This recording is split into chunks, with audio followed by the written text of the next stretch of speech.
Hey guys, Jacob with Jacob Comics. Happy New Comic Book Day, February 12th, 2024.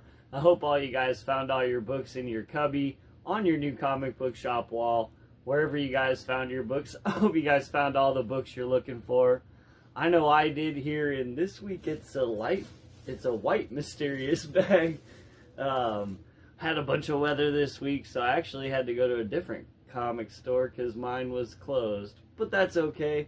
He's a real cool guy, and I always enjoy, visiting his shop. It's not too far from here. As always, guys, before we get dived into, I got 5 books this week as usual.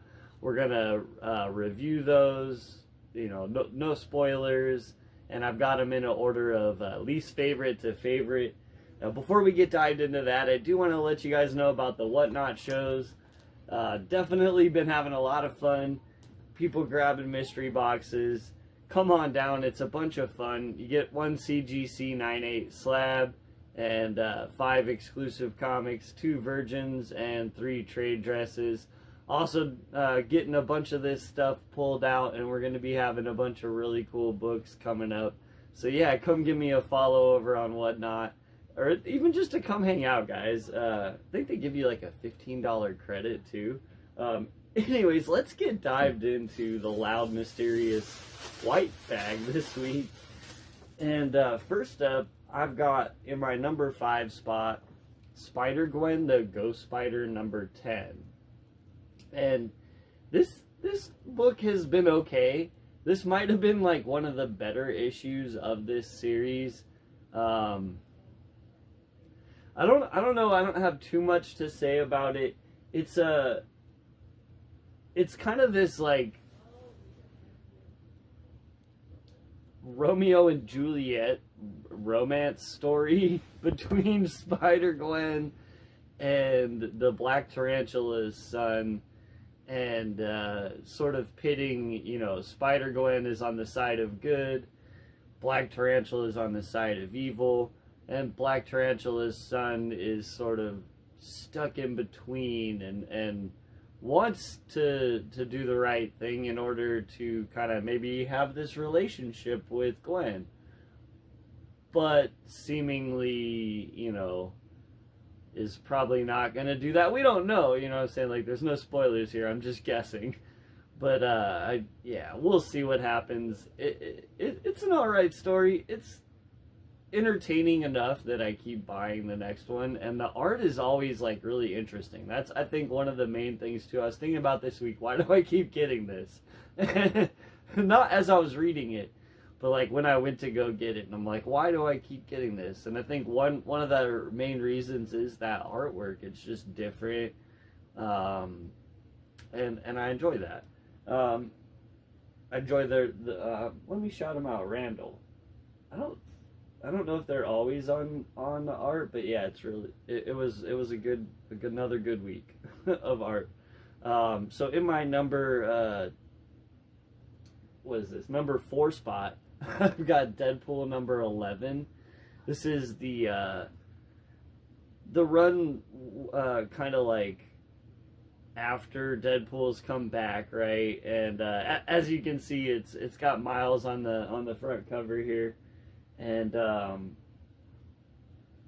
this is the start. I feel like it's not a spoiler to say, because it's even on the front cover, and it's been advertised as this crossover, Pools of Blood, Deadpool versus Miles, and the start of it, I'm entertained, and I think a lot of that has to do with the really good writing job that Cody Ziegler's been doing on this Deadpool run. The art was on point, and I was entertained. You know what I'm saying? It felt like another episode of Wacky Deadpool, and I'm always going to be down for that. In my number 3 spot, I've got Amazing Spider-Man 67, part of the deaths of Spider-Man, and this one I don't know, this one's a rough one to like figure out where to put it on the list as to how much I liked it, just because I'm not exactly sure if I agree with what's going on with Peter, you know, and I guess, you know, too, there's enough there in the storyline for me to also be like, maybe it's just me and I'm just kind of not agreeing that Peter would do this because I haven't been through what Peter's been through now. And so there's that. I feel like sort of, to me, weighs the story down, at least until we get Peter back in action.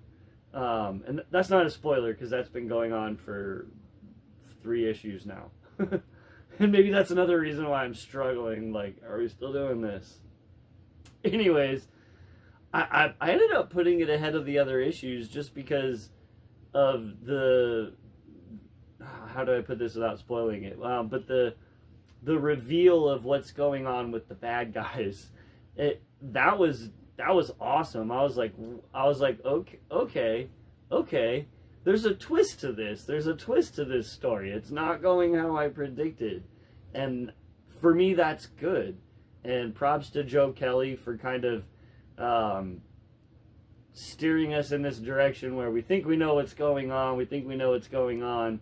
And now there's this kind of turn, like, okay, maybe something even more cool is going on, right? At the same time. And so I think that is really cool. And though it kind of plays out towards the end of this issue and the reveal and everything, like the realization of what's going on doesn't happen until those final panels, I still feel like they really hit with a good final panel, so I put it in the number 3 spot. And then this one's going to shock people. In my number 2 spot, I've got Spider-Boy 16. And this was kind of the culmination of the Dragon's Challenge that's been going on in Spider-Boy, where so this is, again, this isn't a spoiler because this is like 4 issues ago. Spider-Boy and Deadpool team up together to go do this Dragon's Challenge, right? And while they're doing this Dragon's Challenge, just a lot of fun things happen. We get the first appearance of Spider-Girl. She shows up. Obviously, Bullseye's a protagonist in this as well. And so the finale, you know, the conclusion to all that storyline and everything, I'm really satisfied with. I loved this issue. I loved how they kind of changed, again, another book that changed my expectations for what I thought would happen in what's been a very kid-oriented title. And though we didn't veer from that, we still were able to tell an entertaining story, and I gotta give it its props on that. This week's issue was just a lot of fun for me. It felt like a blast from the past, kind of reading one of those books that I really enjoyed as a child. And in my number 1 spot, maybe no shock to anybody, but because of what happens at the final panel, and because of just the art overall, and the storyline where we're going, I had to put X-Men 11 in my number 1 spot. And it's just peak X-Men right now. It's written so well. And, you know, we're using some different characters and stuff, but it's still the X-Men that we know and love. Now, you know, caveat, I do kind of like the Uncanny title a little bit more. This is, of the two, the second one that I look forward to of the X titles, and possibly, you know, X-Men is maybe below Zdarsky's Batman run or things like that, but I really do like this comic. And when it comes out on a week and it gets its shot, and this week it landed at number 1. Just the art was good, the story was fun. It's a real, like, action-packed episode or issue of X-Men that kind of, you know, there's a lot of things going on. We're always moving this story forward. I enjoyed the cameo that happens, and you know, kind of the revelation at a certain point in the comic that you know, what what Cyclops was kind of expecting to happen. Though in this situation, as the reader, I already knew something's amiss. That Cyclops is reacting too fast. He should slow down here. But regardless, to say that doesn't spoil anything. That's just, if you've read it, you'll know what I'm saying. Anyways, it was a really good issue. I totally enjoyed it. Stegman, is back on art this week, and that was, I think part of the reason that we ended up getting him on one of these really action-packed issues, because he really shines with the action, and so that's kind of my 2 cents on the books that I read this week. Come hang out with us on Whatnot. It's super fun. As always, we'll see you guys next time, and have a great day.